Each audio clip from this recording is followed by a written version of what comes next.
আসসালামু আলাইকুম। বন্ধুরা, অনেকে হতাশা আছো যে তুমি হয়তো চাকরি করো, 20 থেকে 25 হাজার টাকা স্যালারি পাও, কিন্তু সেই টাকা সম্পূর্ণ টাকাই তোমার সংসারের কাজে খরচ হয়ে যায়। তুমি কোনো টাকাই তুমি দানি রাখতে পারছো না, তুমি কোনো টাকাই তুমি জমাইতে পারতেছো না। তোমার ভবিষ্যৎ কি?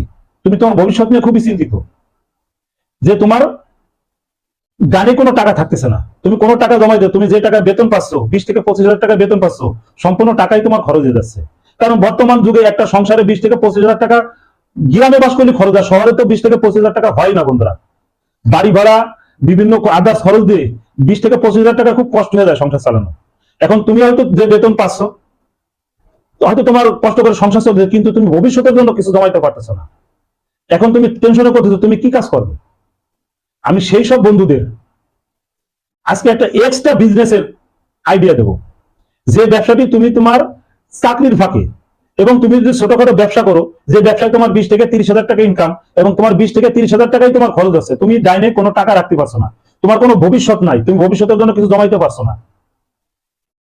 ঠিক এইসব বন্ধুদের জন্য আজকে আমি এমন একটা বিজনেস প্ল্যান দেবো, যে আপনি আপনার ওই চাকরির ফাঁকে, বা আপনি যে ছোট ব্যবসাটি করেন ওই ব্যবসার ফাঁকে আপনি এই ব্যবসাটি করবেন, আপনার কোনো প্রবলেম হবে না, আপনি বুঝতে পারবেন না আপনি আপনার ব্যবসার সঙ্গে বা আপনার চাকরির সঙ্গে আপনি একটা কাজ করছেন, তাতে আপনার কোনো কাজে কোনো এফেক্ট হবে না। এরকম ধরনের একটা ব্যবসার প্ল্যানিং আপনাদের দেবো বন্ধুরা। হ্যাঁ বন্ধুরা, ব্যবসাটি কি?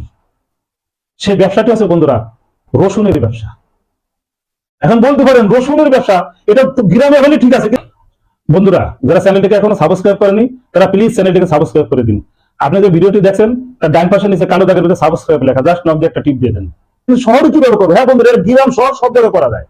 আপনি বলতে পারেন শহরে কি? শহরে আরো আমার দৃষ্টিতে গ্রাম থেকে শহরে আরো কোনো কোনো ক্ষেত্রে এই ব্যবসাটা খুব ইজি। আমি যতটুকু এই ব্যবসাটা নিয়ে অ্যানালাইসিস করি, যতটুকু আমি এই ব্যবসাটা নিয়ে আমি চিন্তা ভাবনা করছি, গবেষণা করছি, তাতে গ্রাম থেকে অনেক ক্ষেত্রে, আমি বলবো না সব ক্ষেত্রে, গ্রাম থেকে অনেক ক্ষেত্রে শহরে ইজি।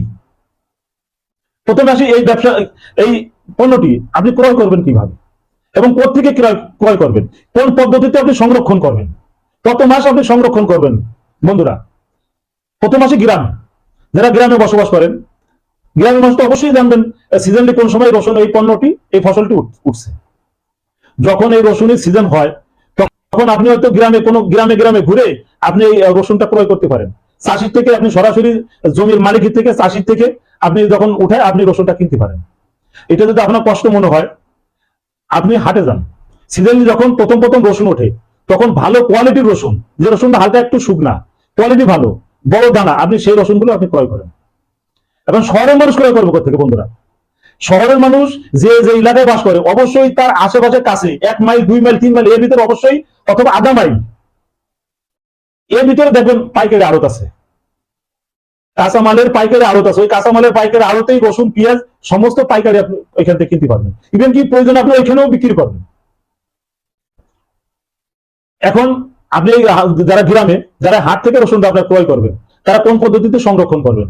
এখন তো বন্ধুরা অনেক ধরনের পদ্ধতি আছে, যেমন পেঁয়াজের জন্য বিখ্যাত, রসুনের জন্য বিখ্যাত, যেমন ফরিদপুর অনেক পদ্ধতি, অনেক মেশিন বের হয়েছে, তারা ঘর করে গ্রামে বন্ধুরা। এরকম এখন এক্সট্রা কিছু ঘর করে, ঘর করে, বা আপনার যে ঘরটি আছে উপরে যে মাছা আছে, প্রত্যেকটা গ্রামে প্রত্যেকটা করে মাছা আছে, তারপরে উপরে পাটাতন করা, ওই সব জায়গায় আপনি এই রসুনগুলো আপনি সংরক্ষণ করে রাখবেন। আপনি ছোট ছোট নেটে করে বা পাটি বিছিয়ে আপনি বিছিয়ে দিয়ে আপনি রসুনগুলো আপনি সংরক্ষণ করবেন। এবং লক্ষ্য করুন অবশ্যই সেখানে যেন একটা আলো বাতাস হালকা পায়, এবং সেখানে আপনি একটা ফ্যানের ব্যবস্থা করবেন, যে প্রত্যেকদিন হয়তো বা 2-3 দিন বা সপ্তাহে একদিন যেন 2-3 ঘন্টা আপনি বাতাস দিতে পারেন। এবং গ্রামের মানুষ ভালো বোঝে বন্ধুরা, গ্রামের মানুষের বোঝানোর কোনো ইয়া নাই, শুধু তাদের মনোবলের অভাব। অনেক দেখবেন যে করছে সে তো করছে, যে ব্যবসা করছে সে করছে, যে করছে না তাদেরই কথা বলছি বন্ধুরা। যে এই ব্যবসা করতে পারছে না, তার চাকরি করছে বা ছোট ব্যবসা করছে, সে তার ওই খেয়ে পড়ে সমান। আমি সেই সব বন্ধুদের এই বুদ্ধিটা দিচ্ছি, যে বুদ্ধিটা সেজন্য অ্যাপ্লাই করে। এবং শহরের মানুষ কিভাবে রাখবে? শহরের মানুষ বন্ধুরা, সে তার পার্শ্ববর্তী যে আড়তটা আছে, যে আড়ত আছে, সে আড়তে যাবে। আড়তে যে দেখবে পেঁয়াজ রসুনের যে আড়ত আছে, সেই পেঁয়াজ রসুন আড়ত যখন সিজনলি ওঠে, তখন বন্ধুরা আমি সিজনের কথা বলছি, সিজনলি কত দাম থাকে আমি যতটুকু তথ্য সংগ্রহ করতে পেরেছি, সিজনলি আপনার মোটামুটি মানে রসুন আপনার 60 থেকে 70 টাকা কেজি আপনি কিনতে পারবেন। আপনি চেষ্টা করবেন 60 থেকে 70 টাকা দরের ভিতরে রসুন ক্রয় করার জন্য, এবং গ্রামে যারা আছে তারাও 60 থেকে 70 টাকার ভিতরে ক্রয় করবেন। এবং এর নিচে আপনি পাবেন 50-60 টাকা, সেটা রসুনের গুণগত মান। আপনি যে রসুনটার মান ভালো, মিনিমাম 60 থেকে 70 টাকা কেজি হোক না 80 টাকা কেজি, আপনি এই গুণগত মান যে রসুনটার ভালো, আপনি রসুনটা ক্রয় করেন। ক্রয় করার পরে গ্রামে সে তো তার রাখার পদ্ধতি আছে, তার নিজের ঘর আছে, উপরে মাছা আছে, ঘরে পাটাতন আছে, বিভিন্ন পদ্ধতিতে সে রাখবে। ইভেন কি যদি পাতা সহ কেনে বন্ধুরা, তাহলে সে পাতা বেঁধে বেঁধে বেঁধে বেঁধে আটি বেঁধে বেঁধে এবং বাঁশ বেঁধে, হ্যাঁ, বাঁশের সাথে বেঁধে বেঁধে ঝুলে রাখতে পারবে। এটা গ্রামের পদ্ধতি। এখন শহরের মানুষ কোন পদ্ধতিতে রাখবে? শহরের মানুষ রাখবে বন্ধুরা, সে পেঁয়াজ কিনে এনে, হয়তো তাদের দুই একটা রুম থাকে, সে তার রুমের ভিতরে বিভিন্ন যদি ব্যালকনি থাকে, সে তার ব্যালকনির ভিতরে ছোট ছোট বস্তা করে, যেটা নেট বস্তা, ওই নেট বস্তায় সে রাখতে পারে, পেঁয়াজটা ভালো থাকবে। ওই সে ভিতর তার রুম, এক্সট্রা রুমের ভিতরে সে পাটি বিছিয়ে, হ্যাঁ, সে সেখানে একটু বিছিয়ে রাখতে পারে, এগুলো অল্প আকারে রাখতে পারবে। আর যদি সে একটু বেশি আকারে রাখতে চায়, তাহলে প্রত্যেকটা শহরে এবং আড়তের পাশে ওইখানে কোল্ড স্টোরেজ আছে বন্ধুরা। পেঁয়াজ, আলু, রসুন এগুলো রাখার জন্য কোল্ড স্টোরেজ, শেষে কোল্ড স্টোরে পেঁয়াজ, রসুন রাখতে পারে। সে সিজনলি রাখবে, তাকে টোকেন দিয়ে দেবো, সে যখন দাম বলবে তখন সেই কোল্ড স্টোরেজ এসে সে রসুনটা দেখবে। কোল্ড স্টোরেজ যারা আছে ওরাই রসুন কিনে রাখবো, সে আড়তে একটা প্রয়োজন পড়বো না, সেখানে কিনে রাখবো। এখন আসে দাম সম্বন্ধে, আপনি কত টাকা ক্রয় করবেন, কত টাকা বিক্রি করবেন, প্রফিটটা এখন কেমন পাবেন আপনি কাজের ফাঁকে। আপনি সিজনলি যখন এই রসুনটা 70 টাকা কেজি কিনবেন, সিজনলি যখন কম দাম থাকে তখন আপনি 70 টাকার ভিতরে রসুনটা আপনি ক্রয় করতে পারবেন। তাহলে আপনি যদি 70 টাকা ধরে রসুন আপনি ক্রয় করেন, রাখেন সিজনলি, তাহলে 1 মণ রসুনের দাম কত? 70 ইন্টু 40, তাহলে 1 মণ রসুনের দাম দাঁড়াচ্ছে বন্ধুরা কত? 2800 টাকা। 1 মণ রসুনের দাম দাঁড়াচ্ছে 2800 টাকা। আপনি 2800 টাকা 1 মণ রসুন ক্রয় করলেন। এখন আপনার বাজার যদি বন্ধুরা 2 থেকে 3 লক্ষ টাকা বা 1.5 লক্ষ টাকা বা 2 লক্ষ টাকা আপনি একটা প্রফিট গুছাইতে পারেন, আপনি 50,000 টাকা প্রফিট আপনি ওই হারে রাখবেন। তাহলে আপনি যদি 100 মণ রসুন আপনি রাখতে পারেন, তাহলে 100 মণ রসুন রাখতে আপনার কত টাকা লাগবে? 100 মণ রসুন রাখতে বন্ধুরা, 1 মণ রসুনের দাম আছে 2800 টাকা। তাহলে 100 মণ রসুন 100 ইন্টু 28 সমান সমান 2,80,000 টাকা। তাহলে আপনি 2,80,000 টাকার ভিতরে আপনি 100 মণ রসুন আপনি ক্রয় করতে পারছেন। এগুলো যখন সিজনলি কম দাম থাকে, এই রসুনটি রেখে আপনি কোল্ড স্টোরে রাখলেন। গ্রামেও মানুষ কোল্ড স্টোরে রাখতে পারে, সে তার বাসায় রাখতে পারে। শহরের মানুষ কোল্ড স্টোরে রাখতে পারে, তার বাসায় যদি কোনো স্পেস থাকে, বা সে যদি কম দামে কোনো ঘর পায়, দোকান পায়, যে কম দামে মাসে অল্প টাকা ভাড়া দিয়ে, এরকম অনেক দোকান শহরে পড়ে আছে বন্ধুরা, যে একদম ভিতরের সাইডে ভাড়া আছে না, একদম কম দামে আপনি দোকান পাবেন। সেইখানে আপনি চৌকি বিছিয়ে তার উপর মাছা পেতে আপনি সেখানে আপনি এই অনায়াসে ব্যবসা করতে পারবেন, আপনি মালটা সংরক্ষণ করতে পারবেন থাকেন। এবং বর্তমান আমি যে ভিডিওটি করছি, এই মুহূর্তে রসুন 200 টাকা কেজি বন্ধুরা। দেখবেন কুরবানি আসার 1 মাস আগে বা তার 15 দিন আগে 200 টাকা প্রত্যেক বছরই অ্যাভেলেবেল থাকে। আপনি যদি সেই সময় পেঁয়াজটি আর রসুনটি আপনি বাজারে ছাড়েন, আপনি কখনো একটা জিনিস কোনো সময় করবেন না, আপনি এই রসুন আটকিয়ে রেখে আপনি কৃত্রিম কোনো সমস্যা তৈরি করবেন না। আপনি যখন লাভ পাচ্ছেন, যেমন এখন 200 টাকা কেজি, আপনি যদি 200 টাকা কেজি সময় আপনি বিক্রি করেন, আপনি তো 200 টাকা কেজি পাবেন না, আপনি তো যারা খুচরো ওরা 200 টাকা কেজি বিক্রি করে, আপনি মনে করেন আপনি 140 টাকা পাবেন।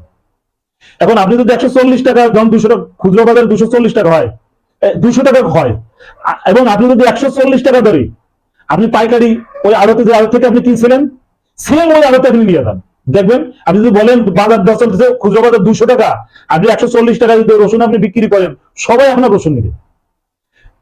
তাহলে 140 টাকা ধরে আপনি ওই যে 100 মণ রসুন রাখছিলেন, 100 মণ রসুন আপনি কত টাকায় বিক্রি করতে পারবেন?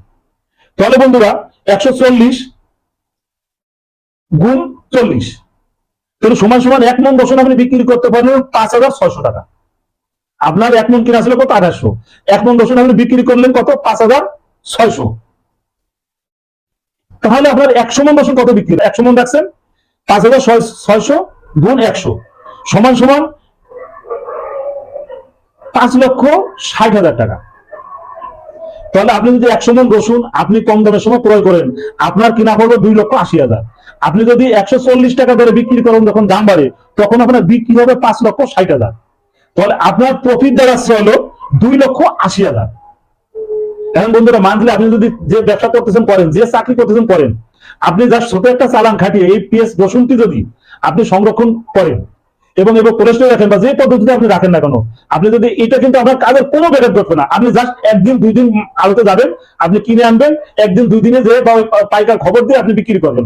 বছরে জাস্ট 4 থেকে 5টা দিন আপনি পরিশ্রম করবেন, তাতে আপনার 2,80,000 টাকা ইনকাম আছে। এই টাকা দিয়ে আপনি প্রত্যেক বছরে আপনি ডালি একটা ব্যাংকে জমিয়ে রাখবেন। এইভাবে আপনার সংসার, আপনার ব্যবসায় চাকরিতে চলবে এবং এই টাকাটা আপনি বছরে বছরে জমাবেন। এইভাবে আপনি আপনার ভবিষ্যতের জন্য আপনি এক্সট্রা কাজ হিসেবে, বন্ধুরা, এক্সট্রা কাজ হিসেবে আপনি এই ব্যবসাটি করতে পারেন। আপনার চালান কম, আপনার 50,000 টাকা আছে, আপনি শুরু করেন না। আপনার প্রথম 50,000 টাকা আছে, রাখেন, ওই চালানটা বাড়ে, পরের বছর আপনি দেখবেন একটা রাখতে পারবেন। আপনার 20,000 টাকা আছে, 20,000 টাকা দিয়ে রাখেন, পরের বছর 50,000 টাকা, 50,000 টাকা, এবার 2 বছর পর দেখবেন আমার ভালো একটা চালান হয়ে গেছে।